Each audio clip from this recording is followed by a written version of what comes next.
मेरे प्यारे कक्षा 9 के छात्रों, पीके इंग्लिश क्लासेस में आपका स्वागत है। अब हम प्रश्नावली 13.1 का प्रश्न नंबर 4 कंप्लीट करने के बाद प्रश्न नंबर 5 को हल करेंगे। प्रश्न नंबर 5 में दिया गया है कि एक घनाकार डिब्बे का एक किनारा 10 सेंटीमीटर लंबाई का है तथा एक अन्य घनाभाकार डिब्बे की लंबाई, चौड़ाई और ऊंचाई क्रमशः 12.5 सेंटीमीटर, 10 सेंटीमीटर और 8 सेंटीमीटर है। तो ये दिया गया एक घनाकार डिब्बा है, घनाभाकार डिब्बा है, इनकी मापें भी दी गई हैं। तो पहला प्रश्न ये कह रहा है इसका फर्स्ट वाला कि किस डिब्बे का पार्श्व पृष्ठीय क्षेत्रफल अधिक है और कितना अधिक है, यानी कि दोनों का हमें पार्श्व पृष्ठ निकालना पड़ेगा, पृष्ठीय क्षेत्रफल निकालना पड़ेगा। फिर सेकंड कह रहा है कि किस डिब्बे का कुल क्षेत्रफल यानी कि पृष्ठीय क्षेत्रफल कम है और कितना कम है।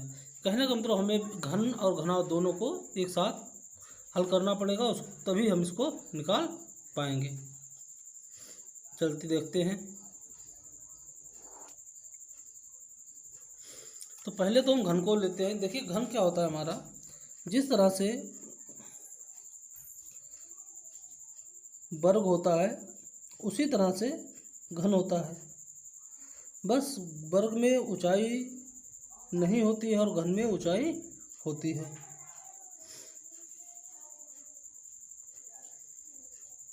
घन का मतलब वो होता है जिसकी हमारी चारों भुजाएं बराबर होती हैं। अब देखिए वो कह रहा है कि घनाकार डिब्बे का किनारा 10 सेंटीमीटर लंबाई का है, यानी कि इसकी जो किनारा है वो 10 सेंटीमीटर लंबाई का है।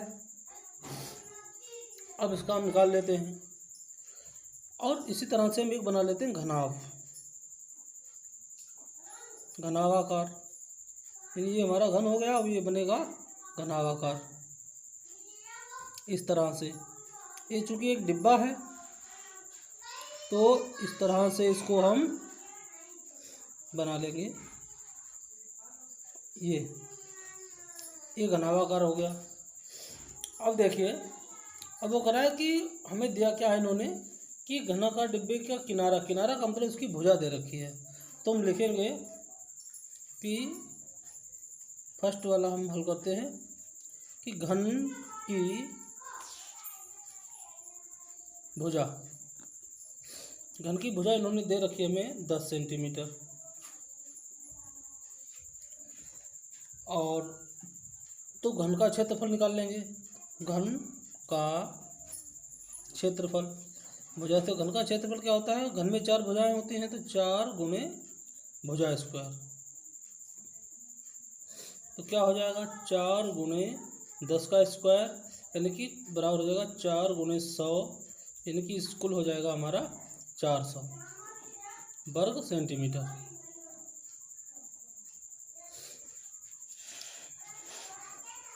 वर्ग सेंटीमीटर हो गया। अब क्या करना है हमें, अब इसी तरह से हम घनाभ भी निकाल लेते हैं। देखिए घनाभ में क्या क्या दिया गया है हमें, घनाभ में दिया है कि घनाभ की क्या क्या दे रखी है। घनाभ में लंबाई, चौड़ाई और ऊंचाई होती है, तो घनाभ की लंबाई, फिर घनाभ की चौड़ाई और घनाभ की ऊंचाई तीनों हम लिख लेते हैं।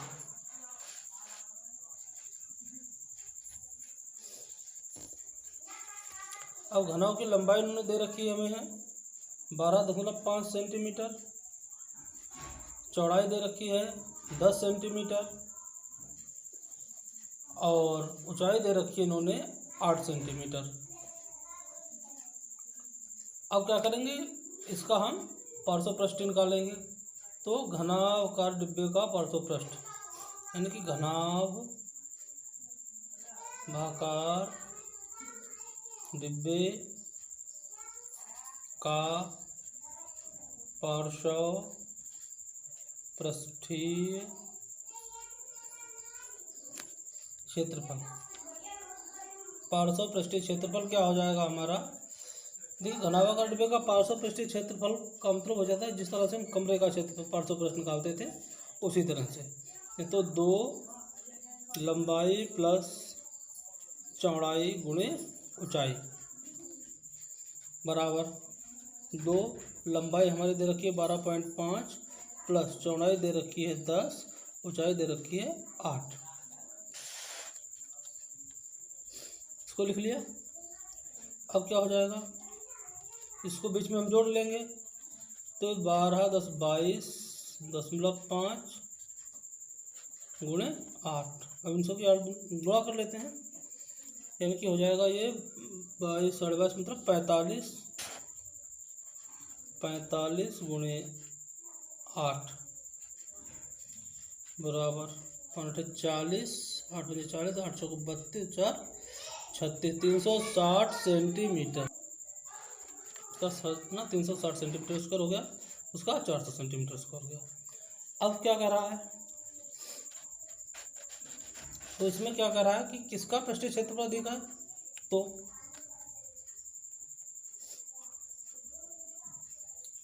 देखिए यहाँ पर दे रखा है इन्होंने घन का और घनाभ का।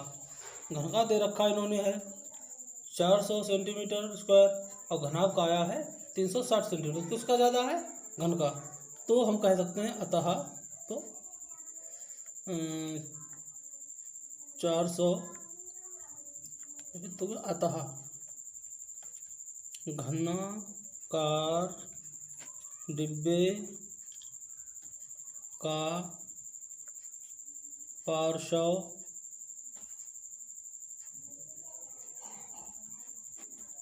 पृष्ठीय क्षेत्रफल अधिक है। अब वो कह रहा है कितना अधिक है, तो कितना अधिक है अतः तो हम क्या करेंगे, तो इसको माइनस कर देंगे।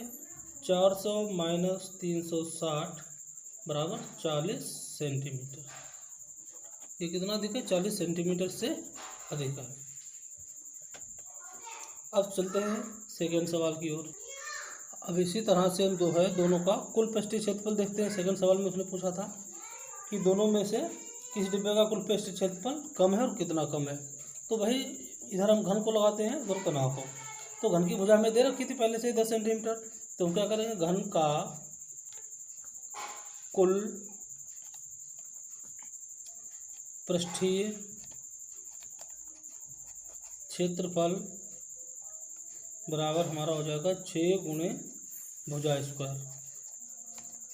6 गुणे भुजा स्क्वायर हो जाएगा। तो इसमें क्या हो जाएगा, 6 गुणे अब भुजा हमारी कितनी दे रखी थी यहाँ पे 10 सेंटीमीटर, तो इसका स्क्वायर कर दीजिए। तो क्या 6 गुणे 10 दशावन 100 यानी कि 100 छंगा 600 वर्ग सेंटीमीटर। इसकी हो जाएगी 600 वर्ग सेंटीमीटर। अब हम चलते हैं घनाभाकार की ओर। तो घनाभाकार में क्या था, लंबाई भी दे रखी थी हमें, चौड़ाई भी दे रखी थी, ऊंचाई भी दे रखी थी। तो घनाभाकार डिब्बे का कुल क्षेत्रफल, घनाभाकार डिब्बे का कुल पृष्ठीय क्षेत्रफल, घनाभाकार डिब्बे का कुल पृष्ठीय क्षेत्रफल हमारा क्या हो जाएगा, 2 लंबाई गुणे चौड़ाई LB into LB in length और बर्थ प्लस बर्थ और हाइट, चौड़ाई और ऊंचाई, इधर ऊंचाई और लंबाई हो जाएगी। ठीक है।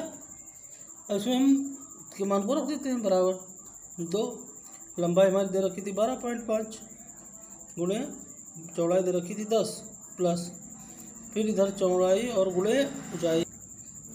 ऊंचाई जो है हमारी हाइट दे रखी है इन्होंने 8, फिर उधर 8 गुणे 12.5, ये पूरा मान हो गया हमारा। अब इसको की गुणा कर लेते हैं तो क्या जाएगा, 10 से गुणा करेंगे तो 125 हो जाएगा, 0.0 प्लस 8 दशावन 80 प्लस और इस करेंगे 8 पंजे 40 का 0 और 16 4 20 और 8 कम 8 2 10 यानी कि हो जाएगा 100 दशमलव यहाँ पे लग जाएगा एक के बाद। अब क्या करना है, इसको ऐड कर लेना है। ऐड करने पर हमारा ये हो जाएगा 2 गुणे 305। अब इसके गुणा कर देंगे तो ये हमारा हो जाएगा 305 यानी 610 वर्ग सेंटीमीटर। इसका निकला है 610 सेंटीमीटर। अब क्या करेंगे, तो क्षेत्रफल किसका कम है, तो क्षेत्रफल देखिए इधर घनाकार का है और इधर घनावाकार का है। क्षेत्रफल किसका है हमारा, घनाकार का, कुल क्षेत्रफल घनाकार का कम आ रहा है। अतः घनाकार डिब्बे का कुल पृष्ठीय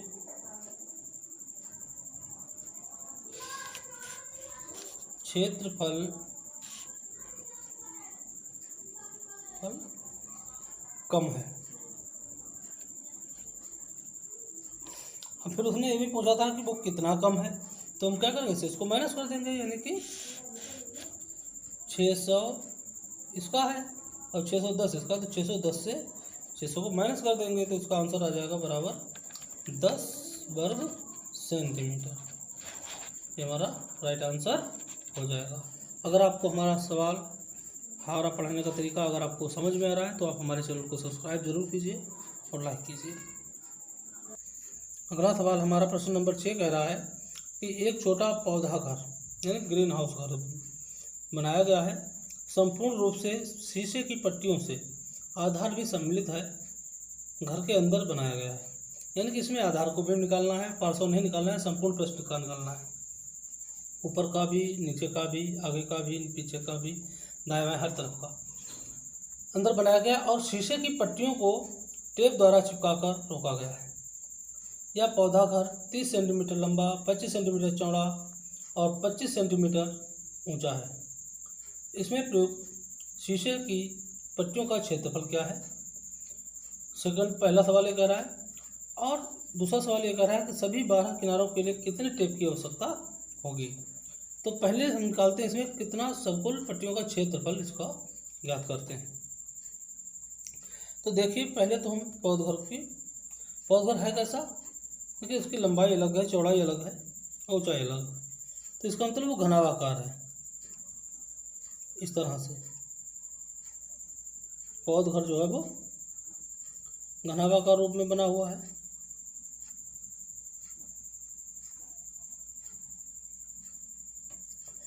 अब इसके इन्होंने क्या दे रखा है, इन्होंने पौधा 30 सेंटीमीटर लंबा है, यानी कि इस लंबाई जो है इसकी वो 30 सेंटीमीटर है, और इसकी चौड़ाई जो है वो 25 सेंटीमीटर है, और ऊंचाई भी इसकी 25 सेंटीमीटर है। इस तरह से दे रखा है, तो हमें पता चल गया है। अब वो कह रहा है कि इसमें जो है इसका पहले हमें पट्टियों का क्षेत्रफल निकालना पड़ेगा। पट्टियों का तो क्या करेंगे,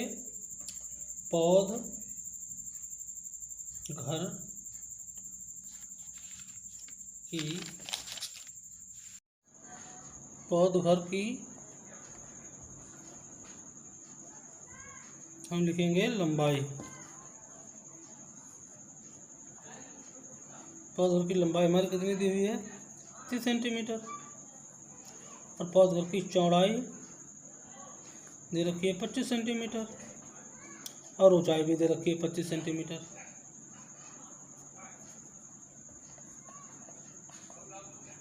जब ये दे रखी है तो पौधघर उसने कहा कि संपूर्ण पृष्ठ का क्षेत्रफल निकालना है। तो संपूर्ण पृष्ठ का मतलब ये होता है इसके हर तरफ का। तो हम लिखेंगे पौधघर, क्योंकि ये घनावाकार होगा, पौधघर का संपूर्ण पृष्ठीय क्षेत्रफल क्या होता है, दो ब्रैकेट लंबाई गुणे चौड़ाई प्लस चौड़ाई गुणे ऊंचाई प्लस ऊंचाई गुणे लंबाई, यानी कि 2LB लेंथ और birth plus birth height plus height और लेंथ को हल कर लेते हैं। यहाँ पे लंबाई रखेंगे, फिर चौड़ाई रखेंगे 25, फिर ऊंचाई 25, फिर प्लस ऊंचाई 25 और चौड़ाई 30। अब इसको हल कर लेते हैं। इसको हल करने पर जो है ये आ जाएगा हमारा 2 25 3 75 750, 25 25 625 और 25 3 75 750। जब उसको हम हल करेंगे तो हमारा ये आ जाएगा 2 ब्रैकेट में 7 13 13 7 20 50 725 यानी कि 2100 हमारा हो जाएगा 2125। इसको जो हम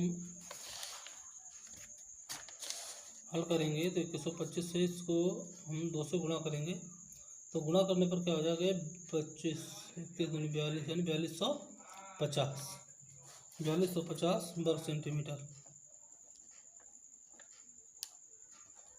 इसका जो है संपूर्ण पृष्ठ का क्षेत्रफल निकल आया है। अब आगे क्या कह रहा है, फिर सेकंड नंबर में ये पूछ रहा है कि सभी किनारों यानी 12 किनारों के लिए कितने टेप की आवश्यकता होगी। तो हम लिखेंगे सभी 12 किनारों में जो लंबाई होगी 4, चौड़ाई भी 4 और ऊंचाई भी 4 होंगी। तो कुल मिलाकर के जो है तो सभी किनारों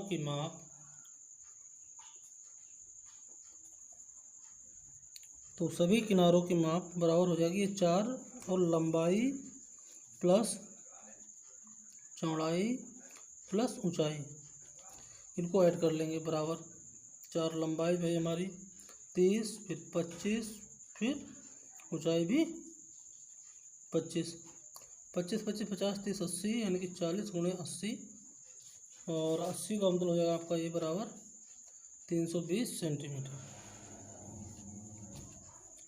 अतः हम लिख सकते हैं अतः टेप की लंबाई बराबर 320 सेंटीमीटर यानी 320 सेंटीमीटर टेप की आवश्यकता होगी। यही हमारा राइट आंसर हो जाएगा।